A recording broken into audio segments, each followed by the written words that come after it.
Hi hello ನಮಸ್ಕಾರ welcome back to my YouTube channel. ತುಂಬ ಜನ ಬಸ್ಸಾಂಬಾರನ್ನ ಬೇರೆ ಬೇರೆ ರೀತಿ ಮಾಡ್ತಾರೆ. ಸೊ ನಮ್ಮನೇಲಿ ಯಾವ ರೀತಿ ಸೊಪ್ಪಿನ ಬಸ್ಸಾಂಬಾರನ್ನ ಹೇಗೆ ಮಾಡ್ತೀವಿ ಅನ್ನೋದನ್ನು ನಾನು ಈ ವಿಡಿಯೋ ಮುಖಾಂತರ ತಿಳಿಸ್ಕೊಡ್ತಾ ಇದ್ದೀನಿ.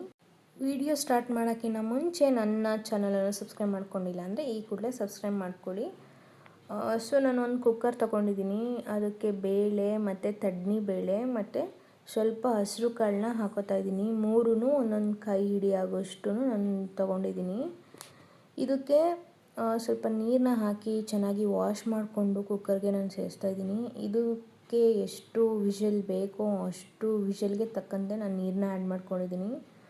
ಒಂದು 6ರಿಂದ 7 ಹಸಿಮೆಣ್ಸಿಕಾಯಿನ ಹಾಕೋತಾ ಇದ್ದೀನಿ. ಬಿಕಾಸ್ ಅದು ಖಾರ ಇಲ್ಲ ಅಂಥೇಳಿ ನೀವು ಖಾರಕ್ಕೆ ತಕ್ಕಂತೆ ಹಾಕ್ಕೊಳ್ಳಿ. 2 ಟೊಮ್ಯಾಟೊನ ಸೇರಿಸ್ತಾ ಇದ್ದೀನಿ. ಸ್ವಲ್ಪ ಸಾಲ್ಟನ್ನ ಸೇರಿಸ್ತಾ ಇದ್ದೀನಿ. ಕಾಳು ಬೇಯೋಕ್ಕೆ ಎಷ್ಟು ವಿಷಲ್ ಬೇಕೋ ಅಷ್ಟು ವಿಷಲ್ನ ತೊಗೊಳ್ಳಿ. ನಾನು 3ರಿಂದ 4 ವಿಷಲ್ ತೊಗೊಂಡಿದ್ದೀನಿ. ಅದಾದಮೇಲೆ ಟೊಮ್ಯಾಟೊ, ಸ್ವಲ್ಪ ಕಾಳು ಮತ್ತು ಹಸಿಮೆಣ್ಸಿಕಾಯಿ ಎಲ್ಲನೂ ನಾನು ಸಪ್ರೇಟಾಗಿ ಎತ್ತಿಟ್ಕೊಂಡಿದ್ದೀನಿ. ಇದಕ್ಕೆ ನಾನು 1 ಕಟ್ಟು ದಂಡಿನ ಸೊಪ್ಪು, 1 ಕಟ್ಟು ಕೀರೆ ಸೊಪ್ಪನ್ನ ಸೇರಿಸಿದ್ದೀನಿ. ಇದನ್ನು ಕೂಡ ಒಂದು ವಿಷಲ್ನ ತೆಗೆಸ್ಕೊಂಡ್ರೆ ಆಗುತ್ತೆ. ಇದೆರಡನ್ನೂ ಸಪ್ರೇಟ್ ಮಾಡಿ ನೀರು ಬೇರೆ ಮತ್ತು ಸೊಪ್ಪು ಬೇರೆನ ಸಪ್ರೇಟ್ ಮಾಡಿ ಇಟ್ಕೊಳ್ಳಿ. ಇನ್ನೊಂದು ಒಗ್ಗರಣೆ ಬೌಲಿಗೆ ಅರ್ಧ ಟೇಬಲ್ ಸ್ಪೂನ್ ಜೀರಿಗೆ, ಅರ್ಧ ಟೇಬಲ್ ಸ್ಪೂನ್ ಕಾಳುಮೆಣಸು, 1 ಈರುಳ್ಳಿನ ನಾನು ಸೇರಿಸ್ಕೊತಾ ಇದ್ದೀನಿ. 1 ಗೆಡ್ಡೆ ಆಗೋಷ್ಟು ಬೆಳ್ಳುಳ್ಳಿನ ಹಾಗೆಯೇ ನಾನು ಸೇರಿಸ್ಕೊತಾ ಇದ್ದೀನಿ. ಸ್ವಲ್ಪ ಹುಣಸೆಹಣ್ಣು ನಾನು ಸೇರಿಸ್ಕೊತಾ ಇದ್ದೀನಿ. ಇದಕ್ಕೆ ಒಂದು ಅರ್ಧ ಟೇಬಲ್ ಸ್ಪೂನ್ ಆಯಿಲ್ನ ಹಾಕಿ ಇದನ್ನು ನೀಟಾಗಿ ಫ್ರೈ ಮಾಡಬೇಕು. ಈರುಳ್ಳಿ ಎಲ್ಲ ಸ್ವಲ್ಪ ಗೋಲ್ಡನ್ ಬ್ರೌನ್ ಕಲರ್ ಬರಬೇಕು. ಆ ಥರ ನಿಮಗೆ ಗೊತ್ತಾಗುತ್ತೆ ಅಲ್ವಾ ಎಷ್ಟು ನಾವು ಫ್ರೈ ಮಾಡಬೇಕು ಅಂತ ಹೇಳ್ಬಿಟ್ಟು. ನೋಡಿ, ಇಷ್ಟು ಫ್ರೈ ಮಾಡಿದ್ರೆ ಸಾಕು. ಸ್ವಲ್ಪ ಸೀದಿರೋ ಥರ ಫ್ರೈ ಮಾಡ್ಕೊಳ್ಳಿ. ಇದನ್ನು ನಾನು ಒಂದು ಮಿಕ್ಸಿ ಜಾರಿಗೆ ಆ್ಯಡ್ ಮಾಡ್ಕೊತಾ ಇದ್ದೀನಿ. ಇದನ್ನು ಹಾರಕ್ಕೆ ಬಿಡಬೇಕು.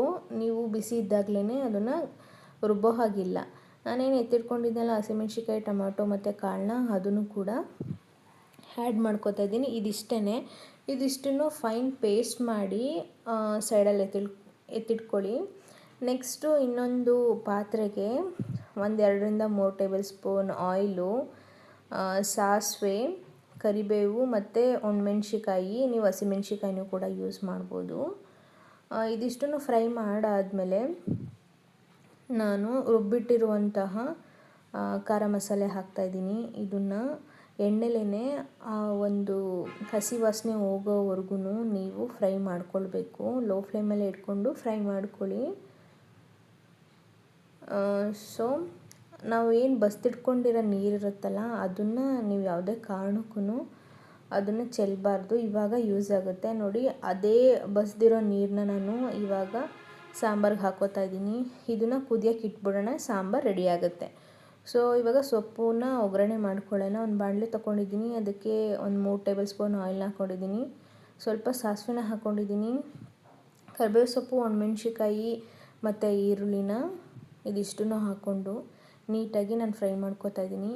ನಾನು ಆಲ್ರೆಡಿ ಸೊಪ್ಪು ಕಾಳಿಗೆ ಸ್ವಲ್ಪ ಸಾಲ್ಟ್ ಹಾಕಿರೋದ್ರಿಂದ ನೀವು ಸ್ವಲ್ಪ ಸಪ್ಪೆ ಆಗಿದ್ದರೆ ಸ್ವಲ್ಪ ಸಾಲ್ಟನ್ನ ಸೇರಿಸ್ಬೋದು. ಇಲ್ಲ ಅಂತಂದರೆ ನೀವು ಸೊಪ್ಪು ಕಾಳಲ್ಲೇ ಹಾಕಿರ್ತೀರಲ್ಲ ಅದಕ್ಕೆ ಮ್ಯಾಚ್ ಆಗುತ್ತೆ.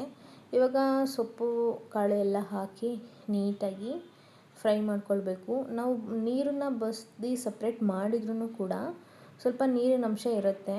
ಸೊ ಡ್ರೈ ಆಗೋವರೆಗೂ ನೀವು ಫ್ರೈ ಮಾಡಿಕೊಂಡು ಲಾಸ್ಟಲ್ಲಿ ತೆಂಗಿನ ತುರಿ ಮತ್ತು ಕೊತ್ತಂಬರಿ ಸೊಪ್ಪನ್ನ ಆ್ಯಡ್ ಮಾಡಿದ್ರೆ ಸೊಪ್ಪಿನ ಪಲ್ಯ ರೆಡಿ ಆಗುತ್ತೆ. ಇದು ನಮ್ಮ ಮುದ್ದೆ, ಅನ್ನ ಸಾಂಬಾರಿಗೆ ಸರ್ವ್ ಮಾಡ್ಕೊಂಡು ತಿಂತಾಯಿದ್ರೆ ಆ ಟೇಸ್ಟೇ ಬೇರೆ.